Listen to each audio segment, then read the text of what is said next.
Hey, welcome back, Cherokee Trail. Hey, we are on chapter 4 of Insignificant Events in the Life of a Cactus, written by Dusti. Chapters 1 through 3 are already up on Loom and on the YouTube page for Cherokee Trail. I'm sitting here. It's snowy out. It's hard to believe that it was in the 70s last week. But hopefully, if you're stuck inside, this will be something you can read along with me. On the page, you should be able to see the words, the chapters. And so you can listen while you read, or you can simply just listen. Like I said before, I love the character in this, Avon. I think you'll remember that there was a bit of a hint of a mystery that's going to happen in the story. They've gotten to the amusement park that her parents have agreed to run, and she's had to move all the way from Kansas to Arizona. It's super hot there. And the biggest problem that's going to happen in chapter 4, the first crisis, is she's going to have to start at a new school. And this is going to be hard for her because where she grew up before was a small town and everyone knew her. And so they just thought of her as Avon. They didn't think of her as the girl without arms. And obviously, as you can imagine, this is going to be sort of hard because even if people are kind, they're still going to want to ask questions. So as we start chapter 4, she is about to start her first day of school. Good. Even though the new school year had already started, my parents gave me a couple of days to settle in before sending me off to be tortured. Desert Ridge Middle School was only a few miles from Stagecoach Pass, and Mom drove me my first day. I sat in my seat, staring straight ahead, my heart pounding. When we turned into the parking lot of my new giant school, I thought my heart might just pound right out of my chest. My school back in Kansas only had about 300 students. Desert Ridge was more than 3 times that size. 1,000 kids who had never seen me before. Mom drove our old clunker up to the drop-off curb behind a bunch of other cars, mostly fancy cars like BMWs, Volvos, and Jeeps, all shiny and freshly waxed in a variety of bright colors. Our can't tell what the color is car didn't even have a logo because it had fallen off a long time ago. Actually, I'm not sure my parents remembered what kind of car it was. It definitely didn't fit in with the other cars, and I took that as a bad sign. We waited as the line inched forward. Mom turned to me. Her lips twitched a bit as she smiled. You want me to walk you in? I shook my head. No. She nodded and pushed a long strand of dark hair behind her ear. Yeah, I suppose that would be embarrassing, having your mommy walk you in on your first day. Just a little. She ran her hand down my hair and tugged lightly on the tips. You remember where your first class is? Yep, no problem. You remember where your locker is? All systems go. In my brain, I said as we pulled up right in front of the curb. Oh, good, she said, because I was a little bit worried this morning. You know, when you came out with your shirt on backward and then stuck your cereal in the microwave? Just being an airhead. I slid my head under the strap of my bag. That wasn't exactly the truth.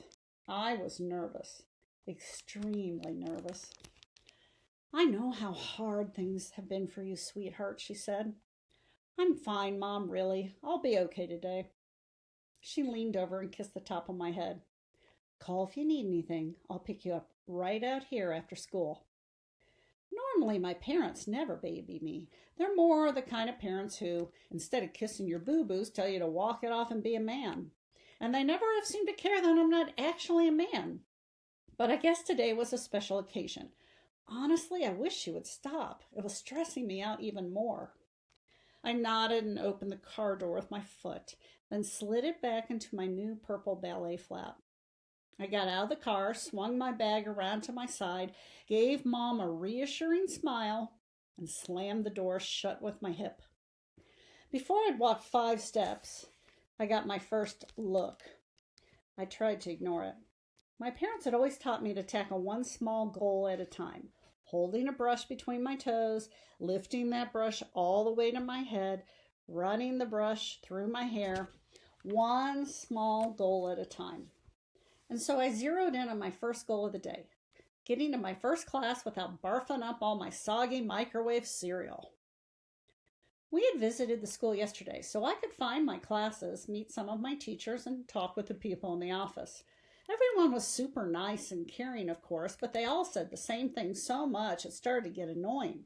If there's anything you need, Avon, don't be afraid to ask. Like they just knew I was going to need a lot of extra help. I speed walked to the science room, not just to avoid the other kids' stares, but also because it was so stinking hot. By the time I got to my class, sweat was already trickling down my forehead. I went straight to my seat, swung my school bag onto my desk, and slid the strap off over my head. I eased my foot out of my flat, opened the top of my bag with it, and pulled out my science book. One benefit of living in Arizona was that I could wear ballet flats, my favorite kind of shoe, year-round. Not at all like in Kansas, where I had to wear warm boots in the winter. Everything took longer when I wore warm boots. It was so much easier to slip my foot in and out of flats.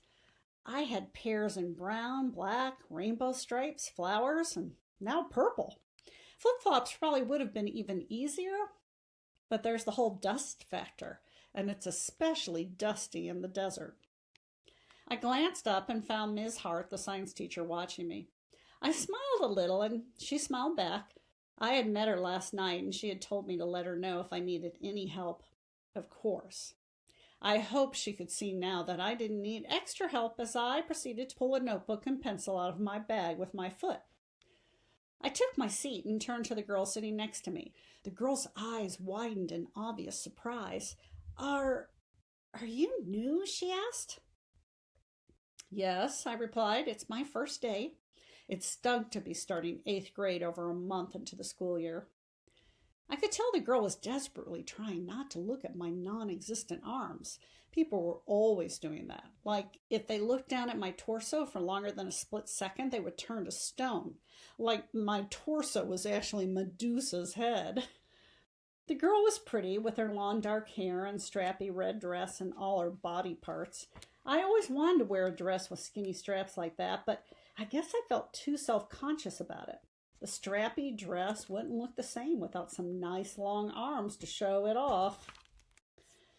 "Well, welcome." She quickly pulled out her books and started reading, surely to avoid having to talk to me anymore. I turned my attention to my own book and then looked back at the girl. "What page are we on?" I asked her.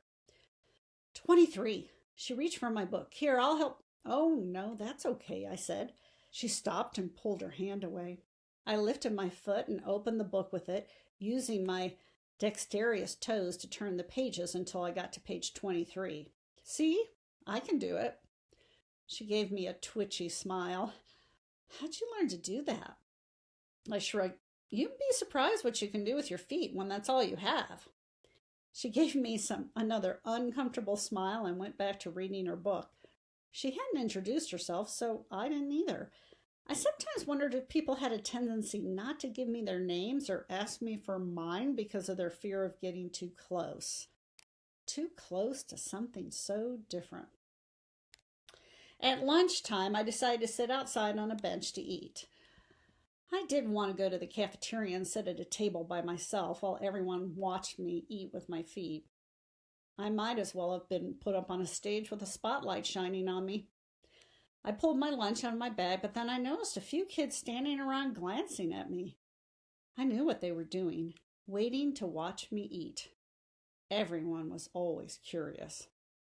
At home in Kansas, I'd have been sitting at a table with Emily, Kayla, and Brittany, all of us laughing about the booger hanging on Mr. Thompson's hairy nose during history class. Kayla would be tossing pretzels at me while I tried to catch them on my mouth, and Emily would be complaining that her parents still wouldn't let her wear makeup. No one would have cared that I was eating with my feet. My stomach cramped. I stuck my lunch back in my school bag and headed for the bathroom, where I was grateful to find automatic water and soap dispensers. In my nervousness, I'd forgotten to wash my feet, which I always do before I eat. Just because I don't have arms doesn't mean I'm all gross and want toe jam in my Cheetos. By the time I finished drying them, my stomach cramping had eased, but I didn't feel hungry anymore. I went outside, found a secluded spot under a tree, sat in the grass, and read my science book. Okay. So, first day. She's only about halfway through. She's at lunch. So you guys sort of know what that's like.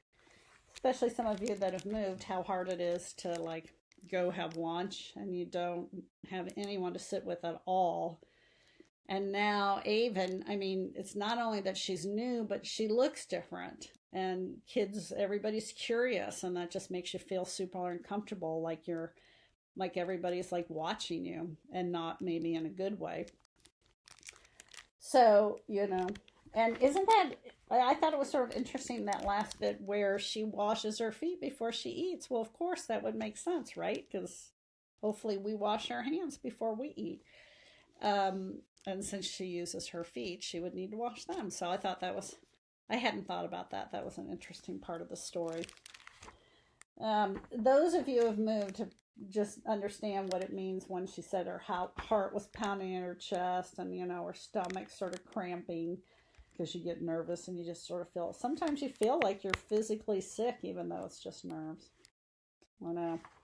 So, I mean, so far, nobody's been particularly mean to her, but, it feels uncomfortable. So we're going to come back and start chapter 5 here in a little bit. But hopefully you got to read along, practice your reading, or just sat and listened.